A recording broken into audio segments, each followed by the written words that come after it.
So, for you, where did the idea for the film first come from? What was the genesis behind Adverse?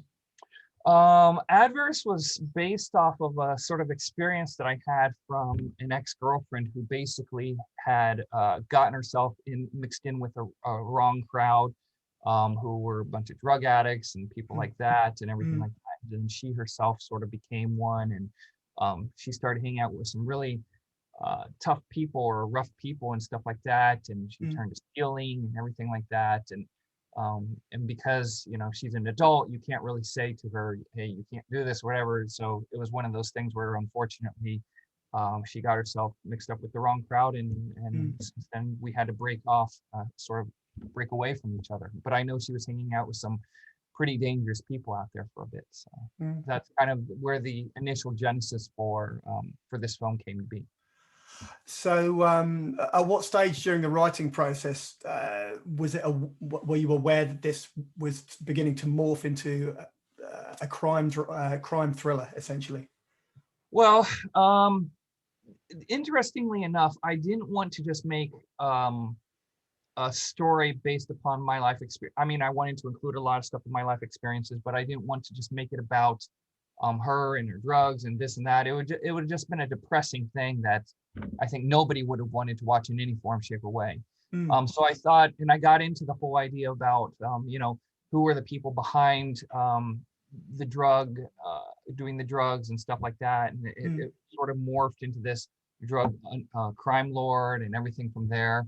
And so that was kind of, you know, taking the whole thing from there and expanding upon it. And then also having Ethan, who's the Uber driver, you know, because his sister gets caught in the drugs, eventually he gets revenge for her and everything like that. So it sort of became a revenge tale from that point. So it started as one thing and then it kind of morphed into another.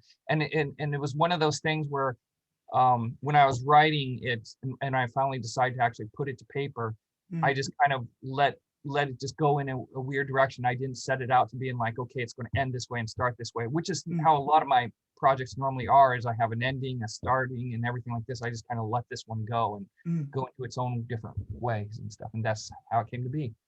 Cool. So obviously the press for Adverse has singled out Mickey Rourke's performance as being a unique and powerful selling point. But for myself, I think Matt Ryan is also equally interesting in what he brings to the role and to the film. How did they both come about being cast within the movie? It's interesting. Well, Mickey was casted the traditional route of going through his agent, manager, and team, and so forth like that. And we sent the script to him. And actually, he dropped out of one film to come work on our film, which was exciting. And he really related to the character. When Matt Ryan found out that Mickey was on board, he actually was like, "Oh, I got to be a part of this," and he wanted to be a big part into it. And we were very honored to have him. And he killed it for us. I thought Matt was fantastic.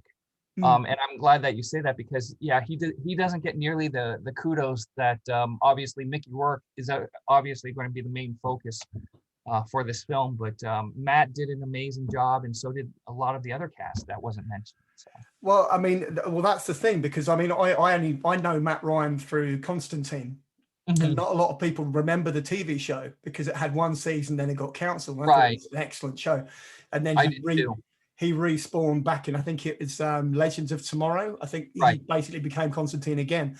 But yeah, it's a great performance. And again, I just wanted to find out, you know, how he came to be involved with that.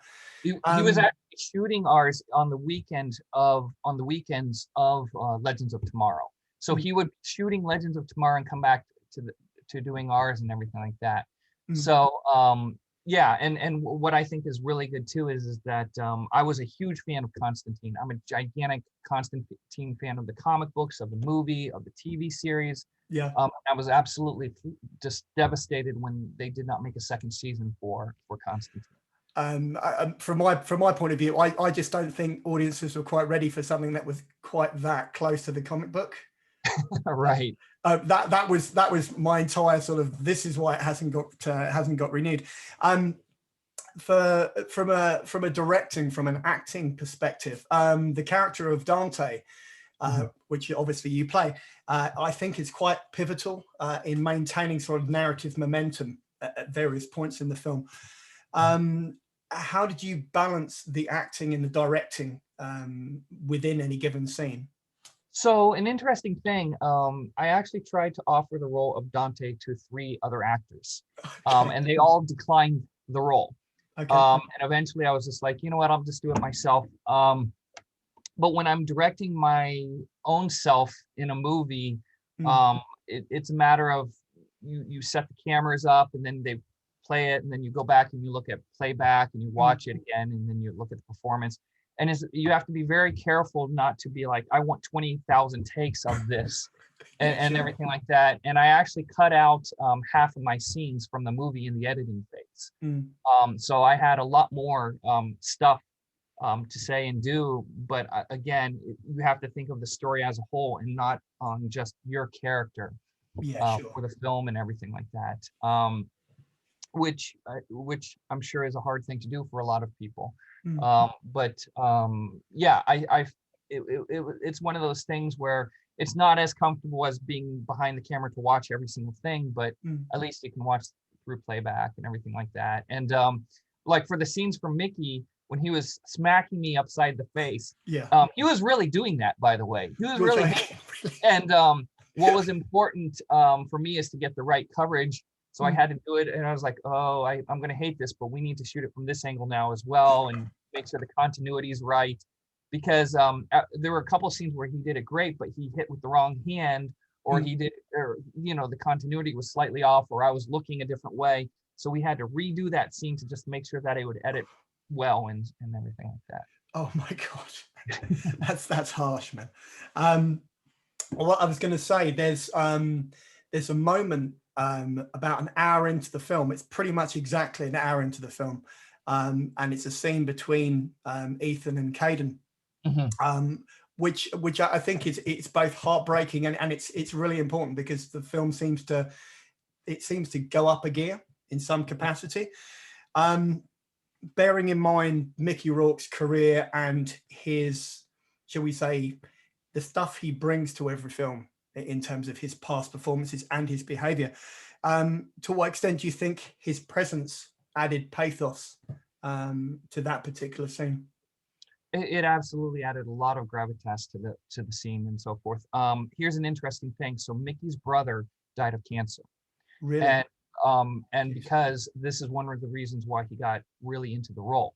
And and my whole thing was about this was that I didn't want to have just a bad guy, like just a straight black and white bad guy. I wanted to have a guy who was at the end of his ropes and like regretting his life. And actually the character of Jake, played by Matt Ryan, he would essentially, if he had gotten into power and stayed in power as long as Mickey Rourke's character, he might go down the same path towards the end there, looking back at his life going, what mistakes did I make?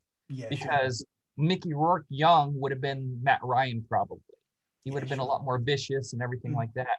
But what was important is to show that he was, to give him a humanistic side as well, to show that he started off and just made bad choices. And that's what the theme of this film is about, is everyone is making choices, whether they're good or bad, and the consequences they have to live with them. And so for Mickey in particular, for that scene when he's talking about the cancer and dying and stuff like that, there's a sympathetic, at least I felt there was sort of a sympathetic quality to his character to show that he regrets his choices, and if he could do it all over again, he would change it. And he didn't want to become a drug dealer. No one wants to say, start out saying, I want to be a drug dealer when I grow up.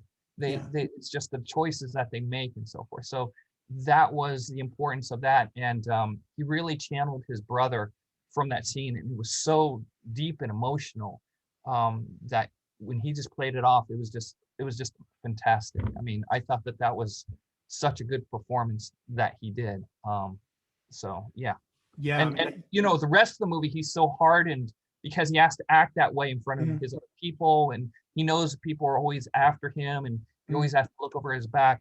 But this was a scene where he actually likes the character of Ethan, and it gave him a chance to actually like loosen up and let him be his true self and what he's really thinking. And you don't get that so much the rest of the movie, but you can, from that point on, you can sort of look back and think, oh my goodness, like it makes you change the way that you feel about his character if you watched it again or whatever, knowing this.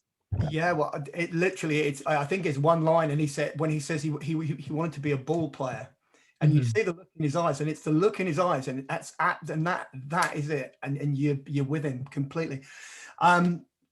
So for me, Adverse it's very stripped back. It's quite visceral, and there's no gloss, there's no sheen to anything. To what extent do you think this film lends the film a sort of a voyeuristic element for the audience? Right. Well, going for so I've always liked French New Wave films, and I've always liked noir films and so forth. So like combining those types of things and giving it a voyeuristic feel allows the viewer to really feel like this is really happening. And that's also another reason why I didn't want LA to be all shiny and sunny palm trees and everything, to show like the grittier and darker side of LA, where there's homelessness and drugs and everything like that. Because you see in the movies LA, and you always see these really nice fancy parts in Beverly Hills and everything like that, but when you're traveling around downtown into certain places, they don't really show too much in movies where you see the homeless population and the drug addicts and the prostitutes on the streets and everything like that. And because of giving the world this kind of feel, and for the people who are in poverty themselves. So Ethan's a very poor person. He's not wealthy or anything like that. So he lives in a lesser, not a great neighborhood. He lives in a small 1-bedroom apartment. And so it's all important to show where he comes from. He's not going to be able to, unless he's dropping someone off, he's not going to be able to go to a nice restaurant in Beverly Hills. He's not going to be able to travel in those nicer areas. He's stuck in these harsher parts and stuff like that. And that's the way a lot of people that I know here in LA are is that they're really stuck in these grittier, darker parts, and they can't go, they can't afford to go to nice restaurants and do nice things and stuff like that. So I was going to say the film, to a degree, it reminded me of Michael Mann's Collateral to a degree, purely because LA as a city is very much it becomes part of the film. It becomes, I think, a character in and of itself. Which filmmakers, when you obviously were maybe growing up or even starting out formatively, what were the ones that influenced you most or you went back to? Well, it's funny because I keep hearing about Michael Mann, and I actually never, I love Michael Mann's work, by the way, and there might have been some subconscious feel to it, but I was thinking more along the lines of like Scorsese. And because I'm like Taxi Driver or something more seminal like that. Right. Initially, and things along the lines of Scorsese. He was a huge influence of mine. Coppola. I have so many countless filmmakers out there that I am that I grew up watching. It's mind blowing. Both in everything from Truffaut, everyone to Spielberg, James Cameron, everybody. And of course, I like Michael Mann's movies, and everyone keeps going, so was Michael Mann a huge influence for this film in particular? I have no idea. I read nothing. No, you're not the first person to say this to me. And actually, I was actually kind of surprised about that, because I was not thinking of Michael Mann at all. But someone else brought it up saying, so the scene with you having Mickey and Ethan, the two of them talking at the table and then having their confrontation, that's very Michael Mann-esque. Is that something that you planned out? And I was like, wow, I never even thought of that. The whole thing, it just never popped up. But I love Michael Mann's work, and I would take that as a compliment to some degree. Yeah, I'm just like, if they're going to compare that to Heat, then you roll with that. Exactly. But I really enjoy, I'm a very big fan of Kubrick's as well. And I've watched many of Kubrick's films over and over again, and how he does stuff. And more recent directors, David Fincher is a really big influence of mine. So I really loved actually the shots and what he did for The Social Network. And if you watch The Social Network, you'll notice that almost every single shot is a static shot. Yeah. That he does. And this is after the time when he did movies like Escape Room or he did Panic Room. Panic Room, sorry, thank you. Where he's like moving through mugs and keyholes and all those creative shots and everything like that. So or you could even go as far back and say the opening credits to Fight Club. There you go. Exactly. It's exactly the same. Yeah. And you see movies like Zodiac was a really big influence of mine as well. Such a good film. Beautiful film. And I think it was underrated in a lot of ways too, because everyone talks about Seven being his best serial killer film and stuff, but I actually preferred Zodiac over that, even though I loved Seven a lot and stuff. Yeah, I guess maybe because Zodiac's very much it's like it's similar to like the 70s films in terms of feel, in terms of look, whereas Seven is quite modern, and it's sort of you could get very Anaraki and say it's almost postmodern because of the way that things they do with the credits and right. And all, you could really get Anaraki. I don't like to, but you could. But yeah, no, I mean Zodiac. I'm a big fan. I'd say I think it's, Downey Jr. is very good. I think he's hugely underrated in that film. He's remarkable. He is amazing in this film. And I'll tell you another thing that's interesting as a connection to this film. So Robert Downey Jr.'s cousin did a song in the film for us. And he does a song in the cafe when Ethan and Kaden are talking.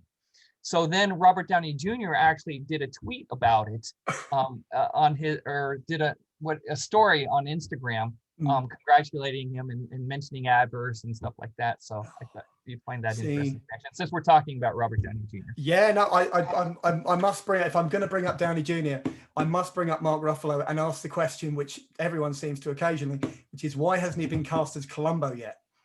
Oh my God, no kidding. If he's not Columbo in that film, if you look at him, his hair's the same. He's got the anorak. He's got the raincoat. He could be them. He could be and Columbo. I wonder if that was meant to be as a reference to Columbo or something like that. I've no idea. But someone should do the film and someone should cast him. And someone said to him on Twitter, "Would you do it?" He's going, "Yeah, just cast me in the role. I'll do the film." Anyway.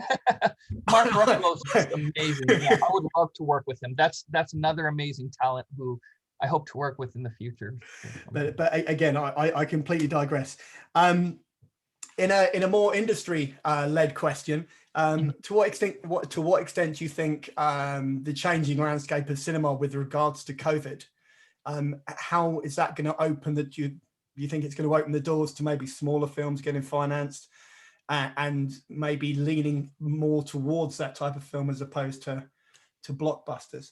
How do you think that's going to affect things? I actually think that it's the biggest way that COVID is affecting a lot of people is the theaters in particular. I mean, we just had ArcLight theaters that just went out of business, which really saddened me a lot because I was always going to ArcLight and Cinerama Dome and everything like that. That was like my main place to go to for big movies and everything. So I'm very disheartened about that. And I don't know if you heard AMC's in trouble. Just a lot of the theater chains are in trouble, and that really frightens me a lot. But at the same time, it's going to do a huge rise for streaming content. Streaming is on the up and up constantly, and it's really taking over. So I think that the tentpole movies, maybe they will hit theaters, the big Marvel blockbusters, $100 million films. But I actually think that the smaller films and independents it will be more difficult for them to find a theatrical release. And I'm very thankful that Adverse got a small theatrical release. It hit like 25 theaters or something like that, 25, 30 or whatever. And I'm really hopeful that there are more opportunities for indies like my film to get out there and get distribution. But it's a constantly tough and changing landscape, and it's changing almost daily, it feels like. I agree. I was listening to a podcast, a live one, prior to our interview, which is exactly on that topic, because the UK cinemas have opened today. And it's about, to what degree is the industry going to have to change its idea of the expectation of hitting $1 billion in a box office now. I think it's unrealistic, and metrics will have to change. Well, another thing about that too is it used to be a 90-day window for theaters to want to do it, unless they did a day and date release, which is, you know what, a day and date is basically when it's released on VOD and in theaters at the same time. Yeah, sure. But nowadays they cut that 90-day down to a 30-day window. And I believe it was at Cinemark or one of the theater chains, they just announced that it was like a 24-day window. And it's really unprecedented what's going on. And also the whole thing with blockbusting, where basically studios were not allowed to own the theater chains. They got rid of that rule just about 2 years ago, I think it was. Yeah. So all of that's all changing. That's all changing there. And actually, yeah, it is Cinemark who signed a deal with 5 of the major studios, and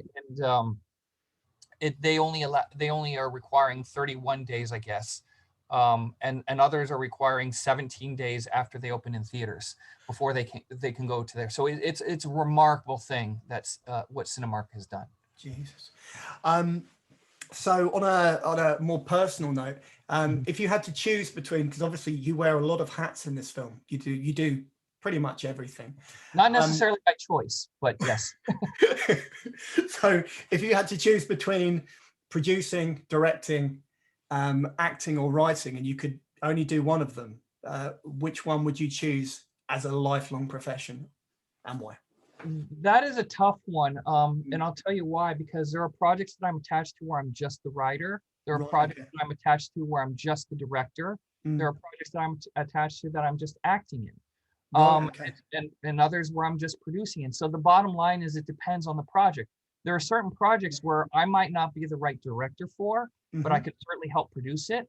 And there are certain projects where, you know, I might not be the right writer for, but I might be able, or someone might come to me with a great script and I'd be like, wow, I'd love to direct this if you let me. So it just depends on what it is. And the reality of wearing the many hats is because to survive in this industry, you have to wear all those hats so you can keep getting a paycheck and eating. So you can diversify. Yeah, I mean, you have to diversify as much as possible, because if you're just one thing saying, I'm a director and I'm expecting scripts to come to me, and then the right script doesn't come to you or nothing comes to you, then that's a problem. I mean, I started out in horror because it was the easiest way to break in. And then after that, all I started getting to me were these really crappy horror scripts. And there is no way in hell I was going to direct these projects, because I was like going, well, this will be the death of me before I even get started. Yeah, sure.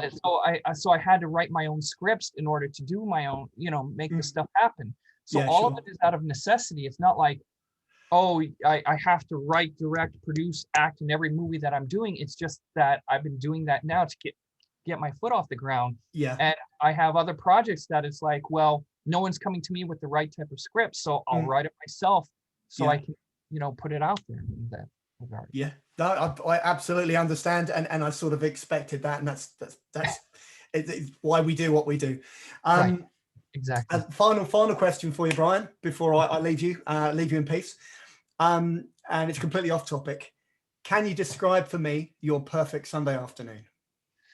Oh, geez. Okay, this is going to sound corny, being that it was just a Sunday yesterday. A perfect Sunday for me is going to the movies. I went to the movies yesterday.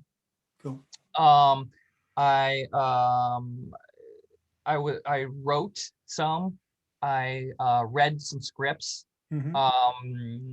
I talked with some friends about some film stuff. So you're seeing a sort of pattern here, is that it's really a hobby of mine to this film industry. Even if I wasn't involved, if I had chosen a career like accounting or whatever, my fun time would be everything film. And that's one of the things about even reading, your reviews, is I actually have a hobby of reading critic reviews. As corny as it sounds, I like reading critiques. I like reading about film. I like everything about cinema. And I actually said, if I was not doing the certain films that I'm doing right now, my next choice would be to become a film critic, because I get to watch the films and write a really interesting piece about it and discuss what worked for me and didn't work. So everything is film related in my current life right now. I mean, I will say I also like to go on walks and exercise. I like to try to get 10,000 steps a day. Yeah. That kind of stuff. But yeah, it's very much film based and television based and video game based and comic book based. So